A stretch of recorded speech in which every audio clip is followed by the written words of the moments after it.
한국어 때문에 제가 잘리게 생겼어요. 제발 한국어 교육 좀 멈춰주시라고요.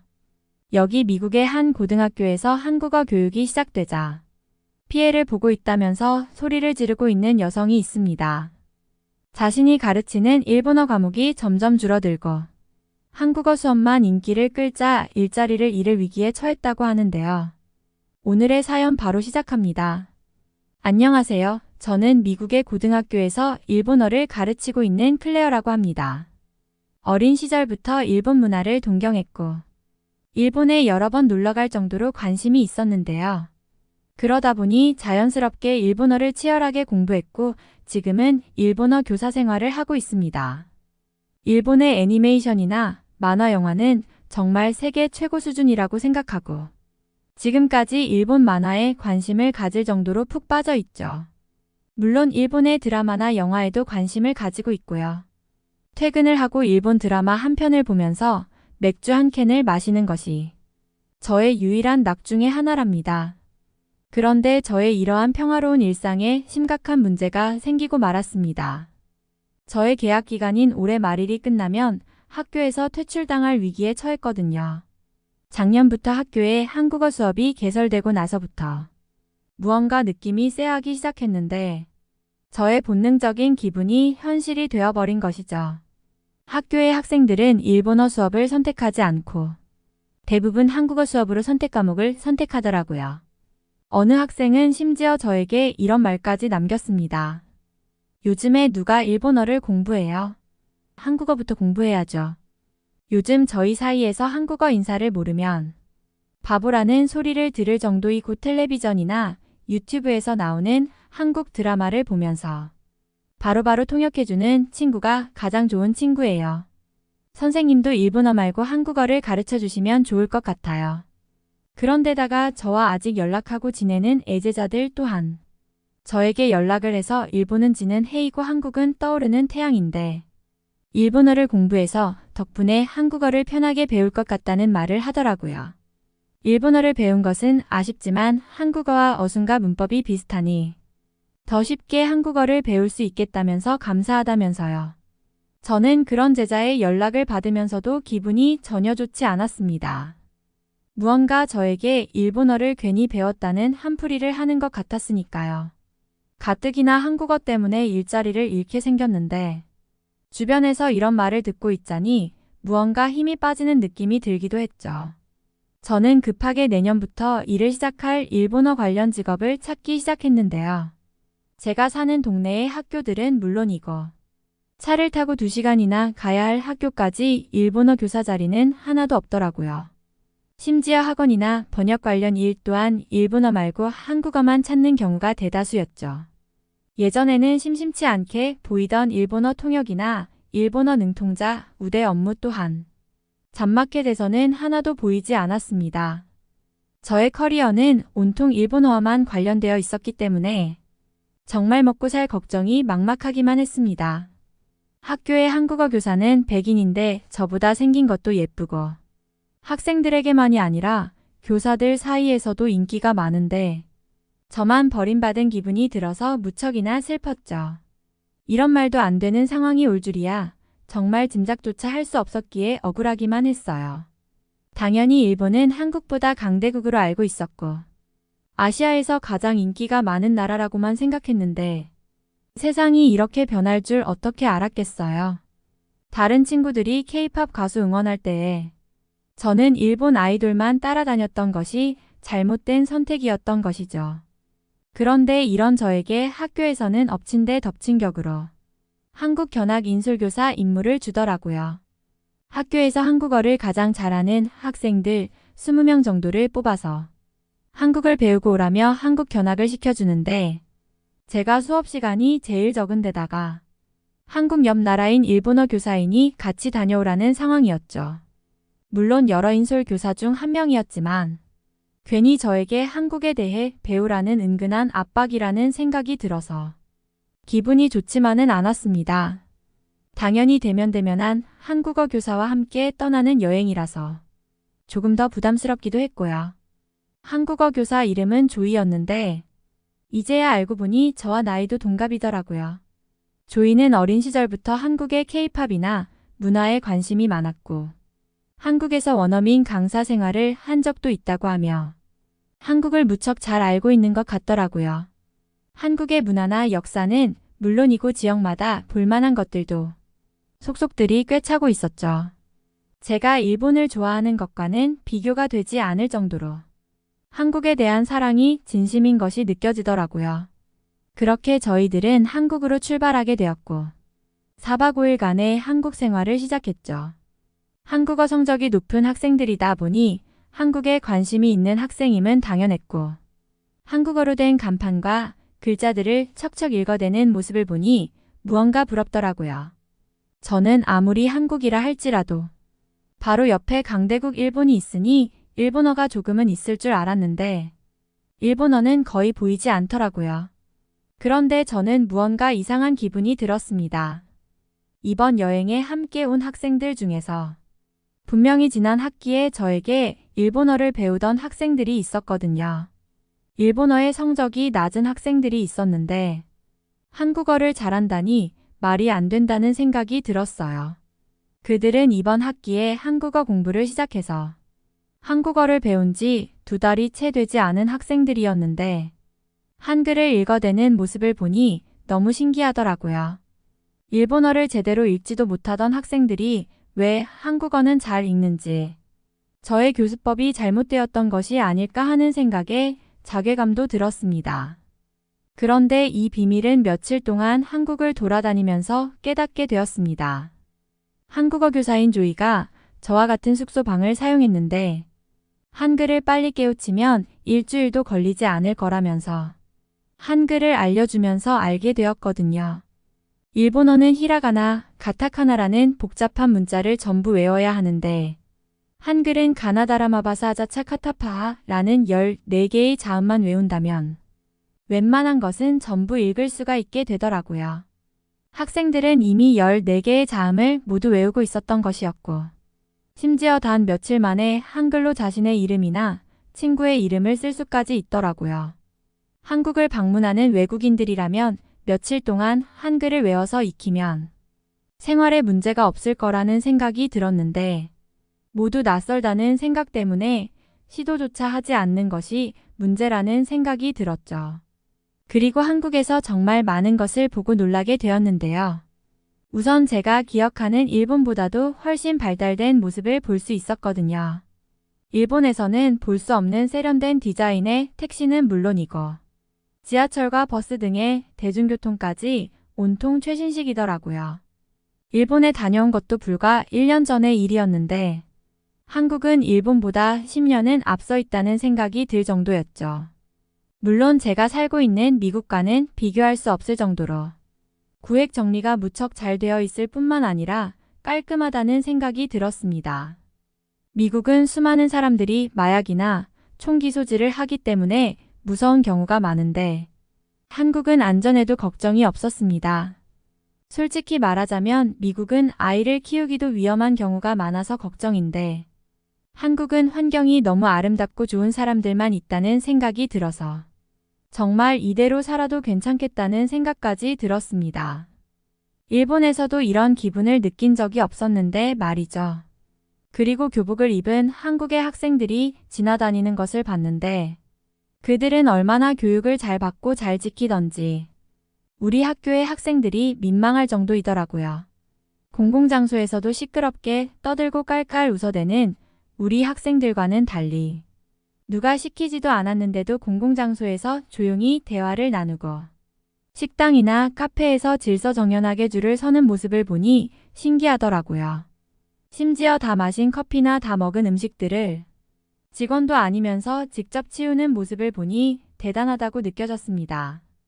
팁을 건네지도 않았는데 한국인 점원들은 추가 반찬을 서비스로 내주는 등 엄청난 호의를 베풀기도 해서 놀랐고요.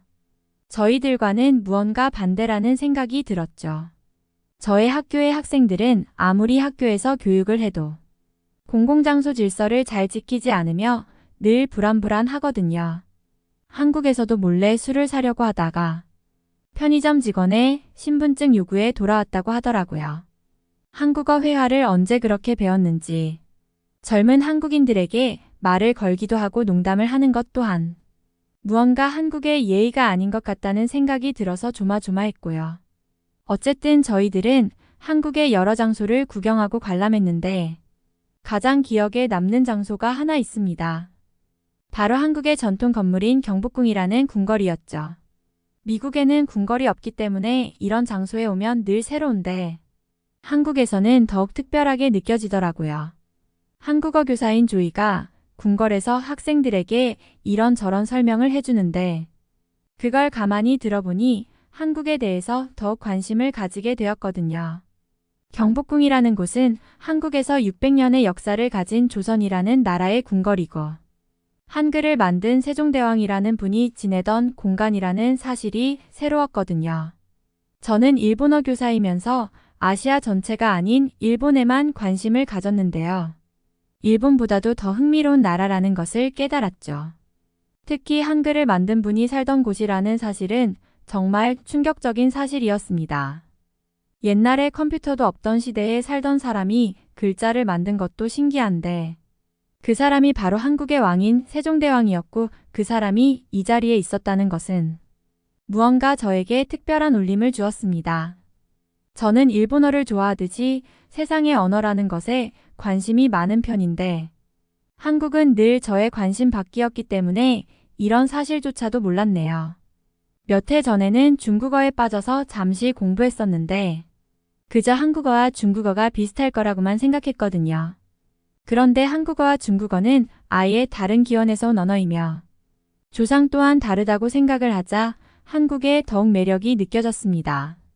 사실 저는 중국어 공부를 하면서 일본 열도를 제외한 중국과 아시아에 아주 진절머리가 났었거든요.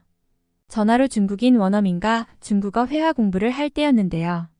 제가 원어민의 중국어를 알아듣지 못하자 약간의 짜증을 내면서 빠른 중국어로 이렇게 말했거든요. 세상에 중국어를 모를 정도로 머리가 나쁜 사람이 있네.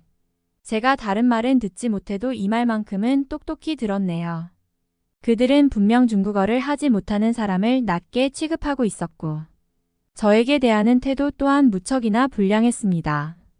심지어 다른 선생님으로 바꿔달라고 부탁해서 바꾼 선생님 또한 세계의 언어인 중국어를 이 정도로 모르는 것은 큰 문제라고 말을 했죠. 자주는 아니지만 몇 번 그런 말을 들으니 중국에 대한 무언가 거부감이 생기더라고요. 자연스럽게 한국에까지 그런 감정이 미쳤던 것 같아요. 그리고 한국은 일본보다 인구도 적고 힘이 없다고 생각했으니까요. 그런데 알고 보면 한국은 일본보다 오래된 역사를 가진 나라인데다가 과학기술이나 문화의 지배력 또한 세계 1위 수준이잖아요. 한국 유수의 대기업들은 일본보다도 훨씬 엄청난 기술과 판매량을 가졌으니 앞으로의 전망 또한 한국이 일본보다 클 것은 당연하죠. 또한 이번 한국 여행에서 조이에게 새로운 사실을 알게 되었어요. 일본은 고대 한국인들이 나라를 세워주었고 일본어 또한 한반도에서 건너간 야유이인들의 영향을 받아서 정립되고 널리 퍼졌다는 것을 알게 되었거든요. 그러니 일본어와 한국어의 어순이 비슷하고 비슷한 단어 또한 꽤나 많은 것 같더라고요. 저는 여행 기간 동안 저에게 일본어를 배웠던 학생들에게 반대로 한국어를 물어보고 공부하면서 한국어를 공부했죠. 여행 나흘차가 되자 다시 미국으로 떠나야 한다는 아쉬움에 사비를 들여서 한국에 더 체류할 수 없냐고 학교에 물어볼 정도였거든요. 학생들 보고 한국에 가서 미국에서 볼 수 없는 것들을 보고 배우라고 했지만 오히려 제가 가장 많은 것들을 배웠다는 생각이 들 정도였습니다. 처음 맛본 한국의 음식과 한국의 노래인 줄도 모르고 듣던 노래마저 너무 사랑하게 되었죠. 한국 음식은 한식 뷔페에서 식판에 먹는 것도 무척 신기하고 맛있었는데 학생들을 숙소에 보내고서 교사들끼리 먹는 곱창과 소주, 파전과 막걸리, 닭발과 껍데기가 너무 좋았습니다. 한국의 술을 많이 마셔보지는 못했지만 한국 전통술이 왜 미국에서 인기가 많다고 하는지 알 것 같았죠. 또 미국에서는 한국의 김밥이나 떡볶이 등이 상당한 인기인데 그동안 도전하지 않았던 것이 후회될 정도였어요. 조이가 한국에서 직접 먹어보니 미국에서 먹은 것보다 훨씬 맛있다고 하더라고요. 아마 한국 여행 도중 저만큼 한국에 심하게 빠진 사람은 없을 겁니다. 학생들이 한국의 길거리에 걸려있는 사진들을 보고 한국의 어디 그룹의 아이돌 누구라는 말을 하면서 다닐 정도로 열광이었는데 어느새 저도 그들을 따라하고 있었고 학생들을 따라서 아이돌의 포토카드 등의 한국 기념품을 마구 사댔거든요. 한글이 적힌 것이라면 무언가 소장하고 싶은 생각에 한글이 쓰인 티셔츠와 가방까지 구매하고 말았죠. 그렇게 저는 일본어와 한국이라는 내적 갈등 속에서 결심을 하게 되었습니다. 바로 일본은 잠시 접어두고 한국어 공부에 매진하기로 한 것이죠. 올해까지 일본어 교사로 생활할 수 있지만 내년에 한국어 겸 일본어 교사로 지원한다면 저를 반겨줄 학교가 있을지도 모르잖아요. 올해 안에 어떻게 해서든 한국어를 마스터하자는 마음을 가지게 되었고 한국어를 정말 엄청나게 공부해댔습니다. 영한 사전을 펼쳐두고 어린 시절에 일본어 단어를 외우던 심정으로 공부했고 매일 일본 드라마를 보며 맥주 한 잔을 했었던 것도 한국 드라마 2편씩 보고 정리하는 것으로 바꾸었죠. 확실히 언어를 자주 접하다 보니 한국어가 잘 들리게 되었고 익숙한 말처럼 느껴지더라고요. 그렇게 몇 달이 지나서 저는 한국어 관련 자격증을 취득했고 학교 내에서도 한국어 교사인 조이에게 인정을 받을 정도로 성장했죠. 제가 언어 관련 교사 생활을 했다 보니까 언어 쪽 머리가 튀어 있었기에 가능했던 것 같아요. 학생들에게 일본어 수업을 하면서도 한국어를 간간히 알려주니 학생들 사이에서도 이전보다 많은 인기가 생겼습니다. 제가 올해까지만 학교를 다니게 되었다는 사실을 알게 된 학생들이 학교 측으로 저의 계약 연장을 건의할 정도였으니까요. 일본어와 한국어 모두 능통한 교사는 극히 드물 것이고 좋은 수업을 해주시는 선생님이 학교에 남아주셨으면 좋겠다는 건의였는데 학교에서도 그 내용을 무척 좋게 봐주시더라고요. 그리고 저는 최근 정말 기쁜 소식을 접할 수 있었는데요. 바로 학교 측에서 일본어와 한국어 두 과목을 맡아달라는 부탁을 했기 때문이에요. 사실 학교도 한국어 강의가 많아진 상황이라 한국어 교사가 필요했는데 마침 제가 한국어에 꽤나 많은 노력을 기울이고 있다는 사실을 알게 되자 그 점을 높이 평가해 주신다고 하더라고요. 대신 앞으로 한국어를 더욱 많이 공부해서 더욱 전문가가 되어달라고 하는데 괜히 뿌듯하기도 하고 너무 감사했습니다. 조이 선생님도 함께 같은 과목을 가르치며 일할 수 있어서 좋다며 축하해 주더라고요. 저도 너무 좋은 동갑 친구를 만난 것 같아서 기뻤죠. 한국어 기초 강의를 제가 맡게 되었는데 조이가 옆에서 많이 도와주기도 했어요. 제가 한국어를 오래 배우지 않았는데 기초 회화가 가능하다는 사실을 무기 삼아서 학생들에게 몇 달만 배워도 소통이 된다는 희망을 줄 수 있었기에 오히려 오랜 경력자보다 장점이 있기도 했었고요. 제가 좋아했던 나라는 일본이었지만 이제는 당당하게 한국이라고 말할 정도로 한국이 좋고 한국이 저를 살려준 은인과 같은 나라라는 생각이 듭니다. 그리고 한 가지 더 좋은 일이 생겼는데요. 저는 한국인이 자주 나타난다는 미국의 한 펍에 갔었는데 거기서 너무 괜찮은 한국인 교포 남자친구를 만났거든요. 집에서 한국어를 사용하기 때문에 한국어도 능숙하고 평소에는 사람들과 영어로 대화를 하니 당연히 영어도 잘하기 때문에 저에게 너무 필요하고 좋은 사람이었어요. 특이하게도 그의 직업 또한 미국에서 한국어 교사더라고요. 이런 공통점들 덕분에 더 빨리 친해졌던 것 같네요. 2달 뒤에는 한국에 함께 여행을 가기로 했는데 빨리 그날이 왔으면 좋겠습니다. 이번 사연은 여기서 마무리하도록 하겠습니다. 끝까지 시청해주셔서 감사드립니다. 좋아요와 구독은 영상 제작에 큰 힘이 됩니다. 꼭 한 번씩만 눌러주세요. 더욱 재미있는 사연으로 돌아오겠습니다. 감사합니다.